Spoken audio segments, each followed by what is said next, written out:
So if you see up in here, see the wire on for your fog lights, or really anything that has a wire and then you have a nut you have to tighten up.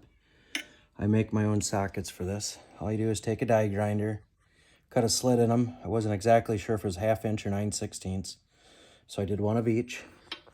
Then you place your socket up over it, and so it fits over that wire.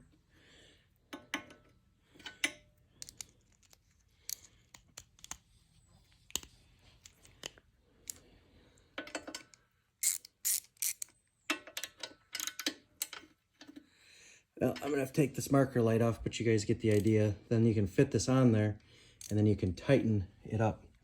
And you want to make sure when you're tightening a wire like this up that's very taut to begin with, there's not much give or play on that wire, that you just go little bits and then reset your ratchet every time. That's why I use a 12-point socket.